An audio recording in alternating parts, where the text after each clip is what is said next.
ቃል ነው የምንሄደው። ዛሬ የእግዚአብሔርን ቃል ሊያካፍለን በጣም የምንወደው ወንድማችን ኢዮብ ነው። እሱን ወደዚህ ይጠራል።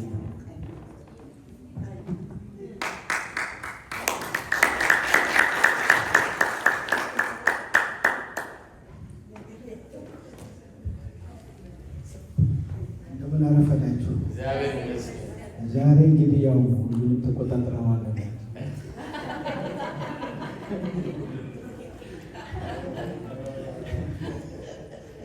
ጸልይና እግዚአብሔር አምላካችንን ቃል እንከፍታለን።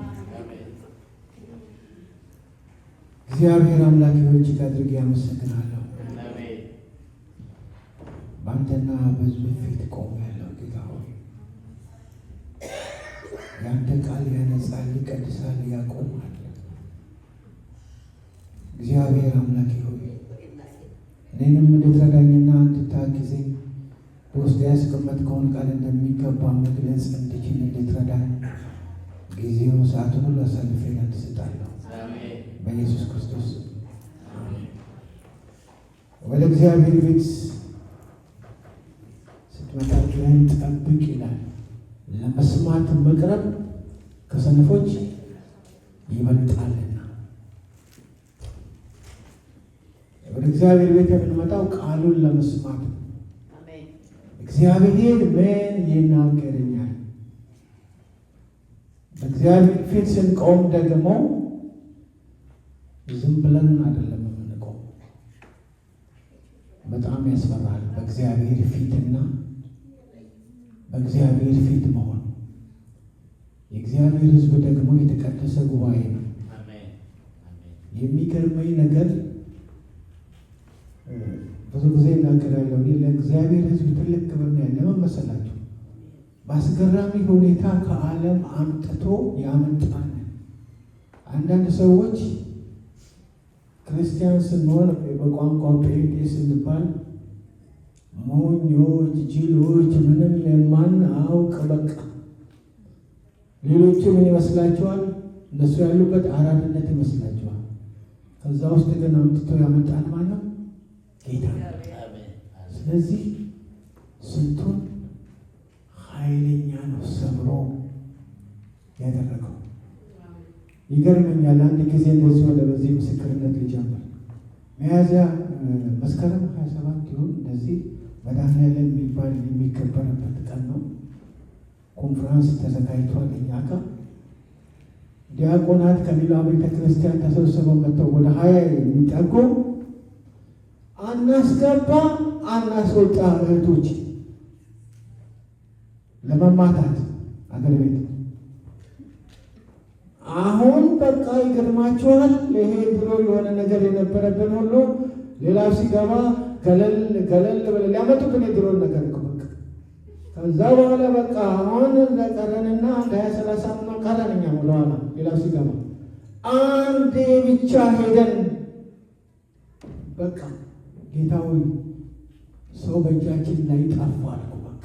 እግዚአብሔር ሆይ ከዛን ጊዜ ወዲህ ምን እንዳሉ ታውቃላችሁ? እኛ እኮ ጴንጤ አይማታም ብለን ነው ከተማ ውስጥ ራሱ አንገታቸውን ደፍተው ጀመሩ። እኔ ገላጋይነት ከቆመች መጨረሻ ገላጋይነት። ምክንያቱም እግዚአብሔር ስንቱ ኃይለኛ ነው የመለሰው። ትዝ ይለኛል አንድ ፈዬ የሚባል አለ። ለካ ፈዬ የ02 የታወቀ ቀንደኛ ልጅ ነው። አንድ ቀን ትልቅ ኮንፍራንስ ውስጥ ፈዬ መጣ። ፈዬ ይባባላሉ። ይሄ ፈዬ ምንድን ነው? ለካ ፈዬ 02 ቀበሌ ውስጥ በጣም የታወቀ ኃይለኛ ተደባዳቢ ኃይለኛ የሆነ ወደ ጌታ ቤት መጥቶ ኃይለኛ ሆነ። ጌታ ይመስገን፣ እግዚአብሔር ይመስገን። እግዚአብሔር እንደዚህ አይነት ህዝቦች ነው ያሉት።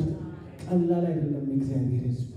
እግዚአብሔር በደሙ የዋጀው ህዝብ፣ እግዚአብሔር የቀደሰው ህዝብ፣ እግዚአብሔር የጠራው ህዝብ እንደዚህ ሆኖ ሲያይ ምንም እንደውም አናቅ ዱዳን መስላችኋለን። እንደልጁ አይደለም። እግዚአብሔር ይመስገን። ጌታ ሰብሮ አምጥቶን ነው። ጌታ አውጥቶን ነው። ጌታ ይመስገን። ጌታ ሰብስቦን ነው። እግዚአብሔር ይመስገን። ጌታ እንዲህ አድርጎን ነው። ጨዋ አድርጎን ነው። እግዚአብሔር ይመስገን። ጨዋ አልነበርንም እኮ ወደ ጌታ ቤት መጥተን ጨዋ ሆነ። እግዚአብሔር ይመስገን። ዛሬ መልዕክት ይዤ የመጣሁት እግዚአብሔር በልቤ ያለው ያስቀመጠው ቃል ይሄ ነው። አብረን የምንካፈለው መጽሐፍ ቅዱሳችሁን ሉቃስ 21 ላይ ታወጣላችሁ። ሉቃስ 21 በተለይ ቁጥር 36 ላይ ያለው እዚህ ላይ አድርጉልኝ ብያቸዋለሁ። እንደውም በቀይ ብትጽፉልኝ ጥሩ ነበር ብያቸው ነበር።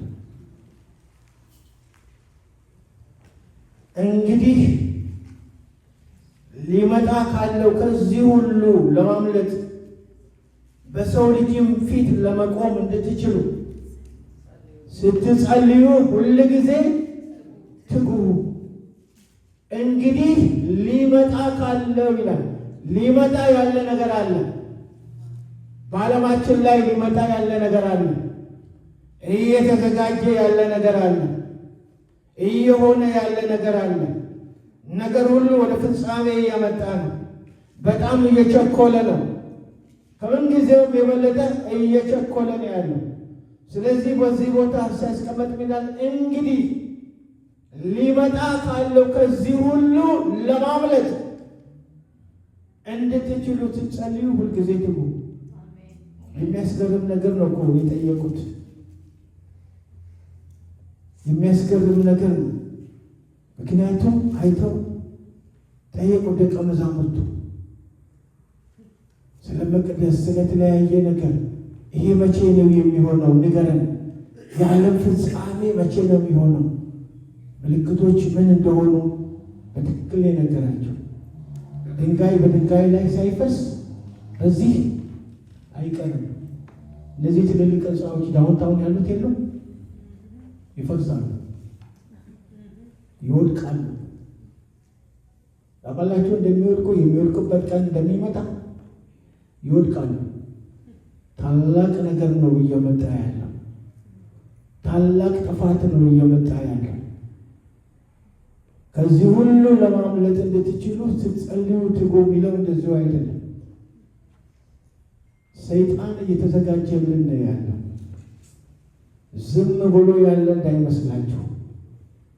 በብዙ ነገር ውስጥ ለማለፍ ምን እየሰራ እንደሆነ አስተውላችኋል? በብዙ ነገር ውስጥ መሸጥ እንዳንችል፣ መለወጥ እንዳንችል ለማድረግ እንዴት እኛን ከጌታን ነገር ለማውጣት እየሰራ ቢዚ እየሆነ ያለበት ጊዜ ነው። ክርስቲያኖች ንቁ፣ እንንቃ። ዌክ አፕ የሚል መልእክት ነው ጌታ ይሰጠኝ። ንቁ፣ ንቁ። ከዚህ ሁሉ ለማምለጥ እንድትችሉ ንቁ። ፈተና አለ፣ ችግር አለ፣ መከራ አለ። አይዟችሁ፣ እኔ ግን ዓለምን አሸንፌዋለሁ። አንዳንድ ጊዜ መከራ የሌለ ይመስለናል። አለ። እኔ ጌታ የተናገረው በጣም ይገርመኛል። የተለያየ ትምህርት አይነት አለ፣ ግን ይህንን ጌታ የተናገረውን ላንብብ። በዚያ ወራት ለእርጉዞችና ለሚያጠበው ወዮላቸው፣ ታላቅ ችግር። ሉቃስ ላይ ነው እያነበብኩ ያለሁት። ሉቃስ ምዕራፍ 1 ቁጥር 23 ላይ በዚያ ወራት ለእርጉዞችና ለሚያጠበው ወዮላቸው፣ ታላቅ ችግር በምድር ላይ በዚህም ሕዝብ ላይ ቁጣ ይሆናልና በሰይፍ ስለትም ይወድቃሉ፣ ወደ አሕዛብ ሁሉም ይማረካሉ። የአሕዛብ ዘመን እስከሚፈጸም ድረስ ኢየሩሳሌም በአሕዛብ የተረገጠች ትሆናለች እያለ ይናገራል። ታላቅ መከራ እንደሚሆን ደግሞ በማቴዎስ ላይ ይናገራል። አንዳንድ ጊዜ የተለያየ አይነት ትምህርቶች አሉ። ቤተ ክርስቲያን የመከራውን ዘመን አታልፍም፣ ትነጠቃለች። ትነጠቅ፣ በጣም ደስ ይለኛል። እንደዛ ቢሆን እፎይ ነው። ግን አንዳንድ ጊዜ እንዳንዘናጋ በጣም እፈራለሁ። ምክንያቱም ጌታ የተናገረው ነገር አለ። ወደ ማቴዎስ ላይ በምንሄድበት ጊዜ ጌታ ራሱ እንደዚህ ብሎ ተናግሯል። አነበዋለሁ ይህንን ቃል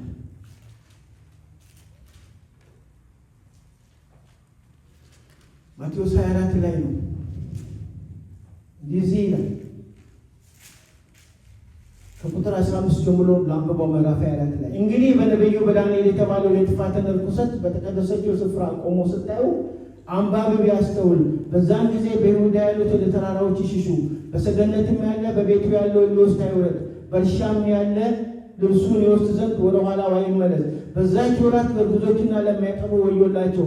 ነገር ግን ሽሽታችሁ በክረምት ወይም በሰንበት እንዳይሆን ጸልዩ። በዚያን ጊዜ ከዓለም መጀመሪያ ጀምሮ እስከ ዛሬ ድረስ ያልሆነ ከእንግዲህም ከቶ የማይሆን ታላቅ መከራ ይሆናልና ይላል። እግዚአብሔር ከመከራው ይጠብቅ። መከራ ቀላል ነገር አይደለም ወገኖች፣ እግዚአብሔር ይጠብቅ። ትዝ ይላችኋል ጌታ ኢየሱስ ያለው ስምዖን ጴጥሮስ ሆይ ሰይጣን እንደ ስንዴ ሊያበጥራችሁ ለመነ፣ እኔ ግን እምነትህ እንዳይጠፋ ስላንተ አማለድሁ። በድፍረት ብሎት ነበር። ምንድን ነው ያለው? ሌሎቹ ቢክዱን እንኳን እኔ አልክድህም። ግን እንደዛው እንደሆነ ቆየን አልቆየም። እግዚአብሔር እንዲረዳን፣ እግዚአብሔር ከመከራው ጊዜ እንዲያስመልጠን፣ ቅድም እንዳልኳችሁ ከዛ በፊት ቤተ ክርስቲያን ብትነጠቅ ደስ ይላል። የተለያየ ትምህርቶች አሉ። ቤተ ክርስቲያን በዛ ውስጥ አታልፍም፣ ታልፋለች። ግን እኛ ራሳችንን ማዘጋጀት ይጠበቅብናል። ክርስቲያኖች ራሳችንን እንኳን እስከ ሞት ድረስ የታመንኩህን የሕይወትንም አክሊል እሰጥሃለሁ ይላል። የተዘናጋንበት ጊዜ እግዚአብሔር ይርዳን። ፈተና ቢመጣ ችግር ቢመጣ ምን ያህል እንደምንቆም፣ ምክንያቱም በእግዚአብሔር ፊት መሆን ካልቻል፣ መጸለይ ካልቻል፣ እግዚአብሔርን ፊት እንደሚገባ ካልፈለግን ሊመጣ ያለው ዘመን ከባድ ዘመን፣ አስቸጋሪ ዘመን። ብዙ ጊዜ ስናገር ሰምታችኋል። እግዚአብሔር አሳልፎኝ በኮሚኒዝም ጊዜ አልፌያለሁ። ያ ጊዜ በጣም ይገርመኛል። ከዛ ጊዜ የባሰ ጊዜ እኔ የዛን ጊዜ የሚገርመኝ ለሞት ተሰናብተን ነው የምንመጣው ሁሉ መለወጣ በየቀኑ። ምክንያቱም ዛቻው ከስራ እናባረራቸዋለን፣ እንገላቸዋለን ስለሆነ ሕይወታችን ሙሉ ነው እንጸልያለን፣ ተዘጋጅተን ነው የምንወጣው። ጌታ ግን አሳለፈን። ይሄ ዘመን ግን የሚበላ ጭንቁር ያለበት ዘመን፣ ውስጡን የሚበላ ነገር፣ ባዶ የሚያስቀር ነገር፣ ጉልበታችን የተበላበት ዘመን፣ የተቦጠቦጥንበት ዘመን፣ ከባድ ዘመን ነው። በትልቅ አዚም ውስጥ ነው ያለነው። በትልቅ ድንዛዜ ውስጥ ነው ያለነው። እግዚአብሔር ከዚህ እንዲያወጣን ምን ማድረግ ነው ያለብን? መጸለይ ነው ያለብን። ያለበለዚያ ከባድ ነው የሚሆን። እግዚአብሔር እንዲጠብቀን። ይህችን ቤተ ክርስቲያን እንደዚህ አላት። በጣም ይገርመኛል። እግዚአብሔር ሆይ እንደዚህ ያድርግልን ነው የምለው። በራእይ ላይ በውስጣችሁ አንዷ ቤተ ክርስቲያን እንዲህ አላት። ስራህን አውቃለሁ፣ እነሆ በአንተ ፊት የተከፈተ በር ሰጥቼሃለሁ፣ ማንም ሊዘጋው አይችልም። የፊላዴልፊያ ቤተ ክርስቲያን ነው። ኃይል ምንም ትንሽ ቢሆን ቃሌን ይጠብቃል፣ ስሜንም አልካድክምና፣ እነሆ አይሁድ ሳይሆኑ አይሁድ ነን ከሚሉ ነገር ግን ከሚዋሹ ከሰይጣን ማህበር አንዳንዶች ይሰጣሉ። እነሆ መጥተው በእግሮች ስር ይሰግዱ ዘንድ እኔም እንደወደድኩ ያውቁ ዘንድ አደርጋችኋለሁ። የትዕግስቴን ቃል ጠብቀሃል። የትዕግስቴን ቃል ስለጠበቅህ እኔ ደግሞ በምድር የሚኖሩትን ይፈትናቸው ዘንድ በዓለም ሁሉ ላይ ሊመጣ ካለም ከፈተናው ሰዓት ጠብቀሃለሁ። ከፈተናው ሰዓት ጌታ ይጠብቃል። አንዳንድ ጊዜ በጌታ ስለሄዱ ወንድሞቻችንና እህቶቻችን ሳስብ መልካም ነው። እግዚአብሔር ይመስገን። እኛ የቆምነው ፍጻሜያችንን ጌታ ያሳምረልን። እነሱ በጌታ እንደሆኑ ሞተዋል። እነሱን ደግሞ አንቀድምም። እኛ ሕያዋን ሆነን እዚህ ያለን እነሱን አንቀድምም። እውነት ነው። ለእኛ ግን ሰይጣን እየተዘጋጀልን ያለው ሊያርደን፣ ሊገለን፣ ሊጨርሰን፣ ከምድር ገጽ ሊያጠፋን የጌታን ስም የሚጠሩትን ሁሉ ይሄንን ለማድረግ ከምን ጊዜው ስውር ደባ እየተሰራ ያለበት ጊዜ አሁን ነው። ዲያብሎስ እየሰራ ያለው እኛ ምን ሆነናል? ለጥ ብለናል፣ ለሽ ብለናል። እኛ በቢዝነሳችን ላይ ነው ያለ ነው። በዚህ ነው ምድራዊ ነገር ላይ ነው ያለ ነው። ወገኖቼ ወደ ጸሎት ተመለሱ። ወደ እግዚአብሔር ፊት ወደ መፈለግ ተመለሱ። ያለበለዚያ ሊመጣ ያለው ነገር ከባድ ነው። በጣም ከባድ ነው። እንደ ቀላል ነገር እንዳታዩት የሚነግራቸውን ነገር ቀላል ነገር አይደለም የሚሆነው።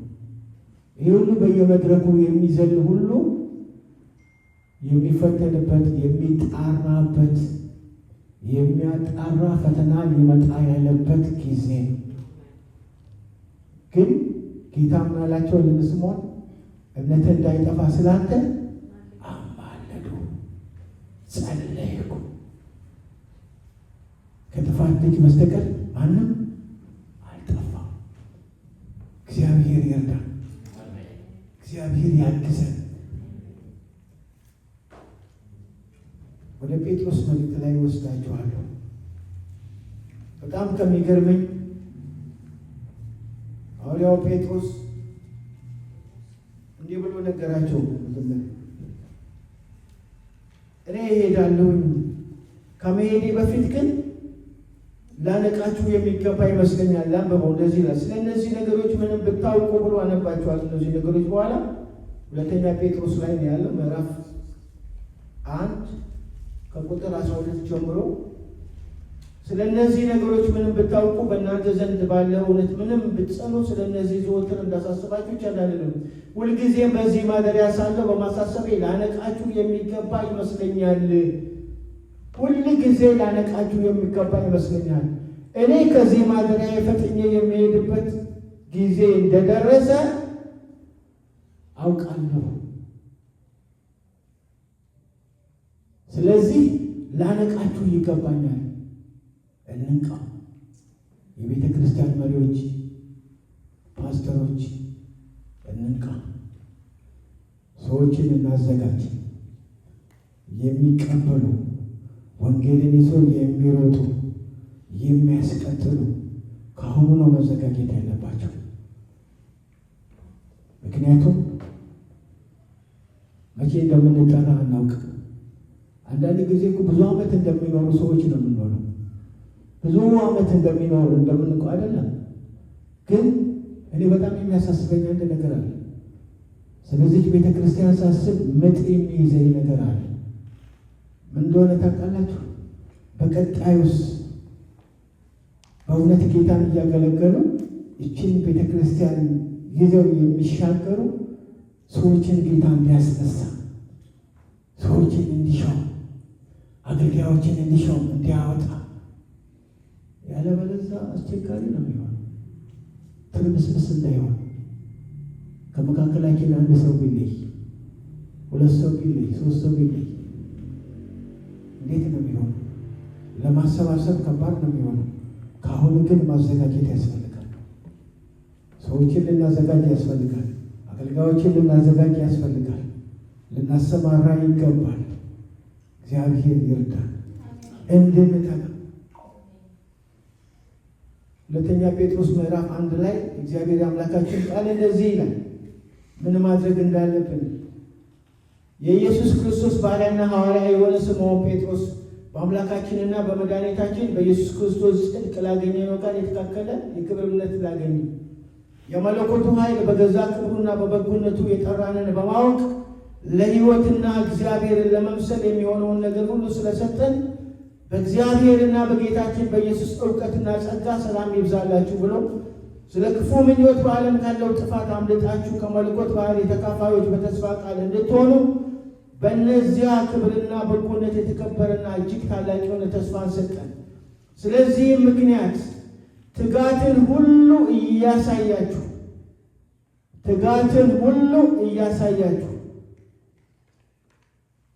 በእምነታችሁ በጎነትን ጨምሩ።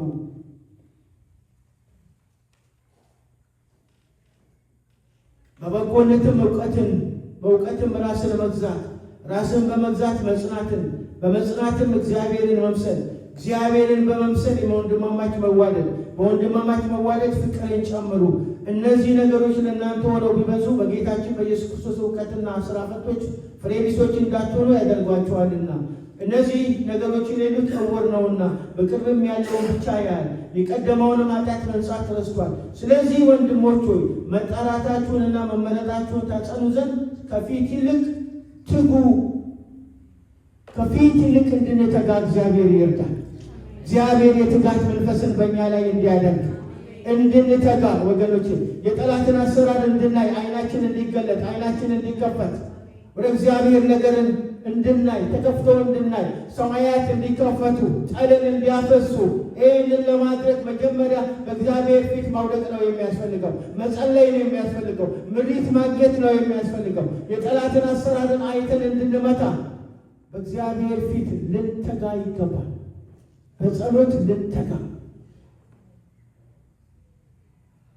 ባለፈው ቅዳሜ ነው መሰለኝ ተናግሬዋለሁ።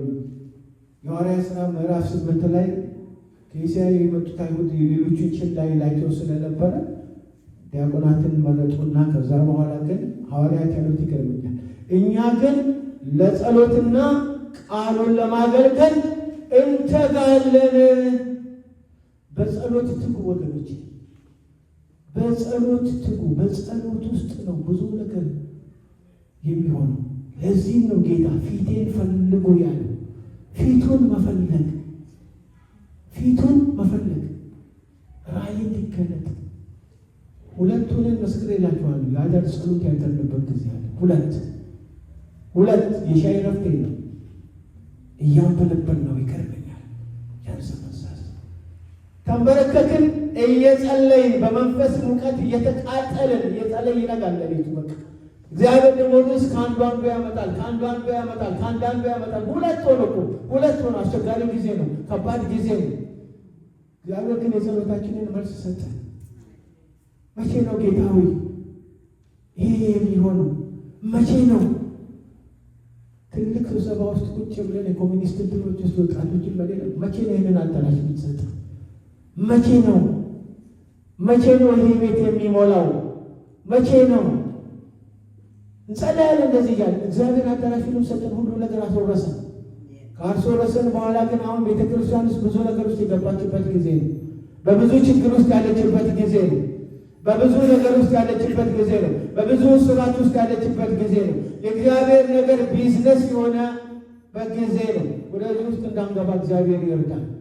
ጌታን አስጠብቀን ማለፍ እንድንችል፣ የእግዚአብሔርን ድምፅ ሰምተን ማገልገል እንድንችል፣ እሱን እያየን ማየት እንድንችል፣ መሄድ እንድንችል እግዚአብሔር እንዲረዳን እንዲያግዘን ወገኖች በጸሎት መሆን ያስፈልጋል። በጸሎት መሆን መትጋት። እግዚአብሔር የትጋትን መንፈስ ይስጠን። እግዚአብሔር እንዲያተጋን ትጋትን በእኛ ላይ እንዲያደርግ ሰፊ ጊዜ ስላለን ለጥቂት ጊዜ እግዚአብሔር ሃሌሉያ፣ እግዚአብሔር ይባረክ። ለጸሎት ትጉን ያለን ጌታ በጣም ኃይለኛ ቃል ነው እግዚአብሔር የላከልን። ጌታ በኃይለ ነበር። ጌታን እጅግ አድርገን እናመሰግናለን። ስለ አምልኮም ጊዜ ማችን ኢዮብን ጌታ አብዝቶ ይባርከን በለው። በዚህ አጭር ጊዜ ውስጥ የሚገርም መልዕክት ነው ያስተላለፈው። እግዚአብሔር ይባርክ ኢዮብ ተባለ። ሁላችን ቆመን እጅ ላይ ተያይዘን አጭር ጸሎት እንጸልያለን። በክብርና በምስጋና ከፍ ያልክ ሰማይና ከሰማያት በላይ ያለው ሰማይ ይሸከመ ዘንድ የማይችል ጌታ በልዕልና በክብርና በግርማ በኃይል ያሸበረክ ጌታ ሰማያት ይሸከሙ ዘንድ የማይችሉ የዘላለም አምላክ እግዚአብሔር የእኛ አምላክ ጌታ ሆይ የአብርሃም አምላክ የይስሐቅ አምላክ የያዕቆብ አምላክ የተባለ የኪዳን አምላክ እግዚአብሔር የእኛም ደግሞ አምላክ ከጥንት ጀምሮ እግዚአብሔር በብዙ አይነትና በብዙ ጎዳና ለአባቶቻችን በነቢያት ተናግሮ ሁሉን ወራሽ ባደረገው ደግሞ ዓለማትን በፈጠረበት ልጁ በዚህ ዘመን መጨረሻ ለእኛ ተናገረን ተብሎ እንደጻፈ በዘመን መጨረሻ በተናገርክበት በልጅ በኢየሱስ ክርስቶስ ስም ሁሉ ክብር ተጠቅልሎ ዙፋን ስር ይቀመጥልን። ሁሉ እልልታ፣ ሁሉ ጭብጨባ፣ ሁሉ ውዳሴ ላንተ ይሁን።